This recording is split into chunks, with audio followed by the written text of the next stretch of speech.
এমন ভাবে আদায় করো নামাজটা যেন একদম ধীর স্থিরতা খুশি খুশি সহিত তুমি যে নামাজ পড়তেছো এটা তৃপ্তি ভিতরে ফিল করবা।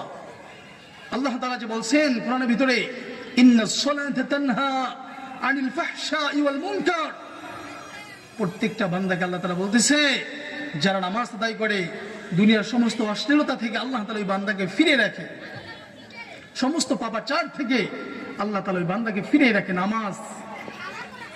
কিন্তু মুসলমান ভাইরা আমাদের ভিতরে এক শ্রেণীর মুসল্লি আছে, এরা নামাজ পড়ে আবার সুদ খায়, আসরা নাই কথা বলেন জোরে শুনতে চাই। এক শ্রেণী মুসল্লি আছে নামাজ পড়ে আবার ঘুষও খায়, এক শ্রেণী মুসল্লি আছে নামাজ পড়ে টিভি সিনেমাও দেখে, এক শ্রেণী মুসল্লি আছে 5 ওয়াক্ত নামাজে সবার আগে পাবেন, বিশাল লম্বা জুব্বা গায়ে হাজী সাহেব হয়েছে, কিন্তু এরপরে দেখা যায় আরেকজনের জমিনের আইল ঠেলে আসে না নাই কথা বলেন। তাহলে আল্লাহ যে ডাক দিয়ে বললেন ইন্নাস সালাতা তানহা আনিল ফাহশাই ওয়াল মুনকার, যারা নামাজ আদায় করে সঠিকভাবে আল্লাহ তাআলা তাদেরকে সমস্ত অপকর্ম থেকে গুনাহ থেকে তাদেরকে ফিরিয়ে রাখে। এই কাজগুলো যারা করে এটা কি গুনাহ নয়? তারা নামাজও পড়ে আবার এই গুনাহগুলো কেন করে? এই জন্য করে তাদের নামাজটা সঠিকভাবে হয় না। কিভাবে নামাজ পড়তে হয়? একজন সাহাবী, বুখারীর বর্ণনা এসেছে, রাসূল আকরাম সাল্লাল্লাহু আলাইহি ওয়াসাল্লাম মসজিদের ভিতরে বসা, এমন অবস্থায় একজন সাহাবী আসছেন, এসে নামাজ পড়লেন মসজিদের ভিতরে।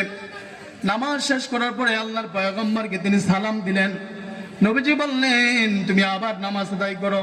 তিনি আবার নামাজ আদায় করলেন, তোমার নামাজ হয়নি, তুমি আবার নামাজ আদায় করো। ওই সাহাবী নামাজ শেষ করলেন, নামাজ শেষ করার পর নবীজিকে আবার সালাম দিলেন। নবীজি আবার ডাক দিয়ে বললেন তোমার নামাজ হয় নাই, তুমি আবার নামাজ আদায় করো। ওই ব্যক্তি এইভাবে 3 বার নামাজ আদায় করলেন। 3 বার নামাজ আদায় করার পরে ওই সাহাবীকে আল্লাহর পয়গম্বর ডাক দিয়ে বললেন ও সাহাবী তুমি আবার নামাজ আদায় করো, তোমার নামাজ হয় নাই। আচ্ছা, বারবার যে তিনি নামাজ পড়তেছে, তিনি কি আসলে নামাজ পড়ে না? নামাজ পড়ে, কিন্তু তারপরে নবীজি বারবার তাকে নামাজ পড়ার জন্য বলতেছে। ওই সাহাবী ডাক দিয়া বললেন রাহমাতাল লিল আলামিন, আমি তো এর চাইতে আর ভালো নামাজ পড়তে পারি না, কেমনে নামাজ আদায় করব? রাসূল আকরাম সাল্লাল্লাহু আলাইহি ওয়াসাল্লাম তাকে বললেন ও সাহাবী, আমি তোমাকে প্র্যাকটিক্যাল নামাজ শিক্ষা দিয়ে দিতেছি, তুমি নামাজ আদায় করো। নবীজি বললেন ও সাহাবী, তুমি কিবলামুখী হয়ে দাঁড়াও।